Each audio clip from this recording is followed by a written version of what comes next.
Hi everyone, welcome to another video. I'm gonna show you my little visitor. This is Squeak. Squeak, say hi. Hi. This is Squeak. She jumped up as I was gonna do the video. So she makes me happy. Oh, sweet. So I'm gonna try to do this with her on my lap, or maybe she's gonna go. So welcome everyone to another video. Today I wanted to continue our discussion about happiness. And a lot of you really wanted to know more about this topic. And it's a fun topic to talk about. Who doesn't want to get happier? And I like to tie in mindfulness elements that come in with happiness. So like we mentioned, we don't practice mindfulness just to become happy. There's so many benefits of practicing, but one of them is happiness. So I'll tie in where I can mindfulness and happiness, okay? Today I wanted to talk about something called hedonic adaptation. What is hedonic adaptation? Basically, it's the adaptation to all things positive in our lives. And that is actually the enemy of happiness. Us adapting to the positive things that have happened in our lives, that kills happiness because we adapt to it. Remember how I mentioned the pie chart before, and that only 10% of our happiness is attributed to circumstances. You move into a big house, you get a happiness boost, you got more room, kids got more room, you got a backyard, maybe you got a pool. How come it is that it only accounts for 10% of our happiness? Because that boost of happiness always goes back to sort of that set point, what you were before you moved into the big house. Why does that happen? Because we adapt. We adapt to positive things all the time. If every day you woke up thinking, oh my God, I'm in this amazing big house, then every time that feeling would be fresh and new. But it doesn't happen. Humans adapt. And that's actually protective.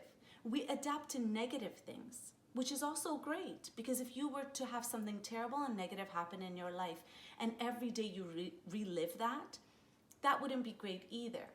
But so when it comes to us wanting to find tricks and tools to become happier, just understanding the concept that we adapt to things will be helpful.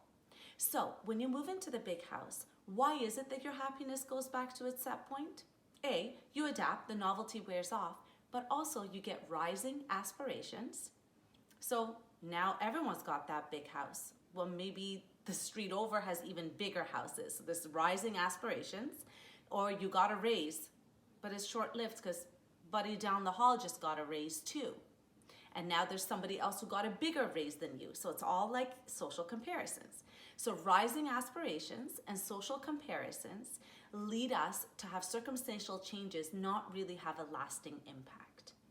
And if we want to combat adapting to positive things that happen to our lives, then we got to put in the effort that's needed. So for today, we're going to do one practice about combating hedonic adaptation. And tomorrow, we're going to do a second exercise. So for today, I'm sure you can recall happy things that have happened in your life. I'm sure you can recall a moment where the birth of your child, or your wedding day, an amazing experience you had with friends or family, a wonderful trip you took. I want you to bring to mind that event. And if you just want to kind of get into a bit of a meditation pose, you can. Or just feel yourself, maybe eyes closed or looking downward gaze. Relive some of that in your mind as best as you can. What were you wearing? Where were you? Was it warm or cold? Who were you with? What were you eating? Were you anxious? Did you have butterflies? Was it a first date? And the more richness and texture you can add to those experiences, the more ingrained they become in our neural network, and the less likely we are to adapt to them. So mindfulness works in this way, that we can combat adaptation by really bringing the richness of our experiences every moment, and that really helps us to combat one of these things, which is hedonic adaptation. And that really helps with happiness, and many of you want tools, and so this is one of the tools. So I urge you, between today and tomorrow, think about reliving things in your mind that have always made you happy, or things that you didn't remember made you happy but really did, and recall them. Thank you so much, and I'll see you tomorrow.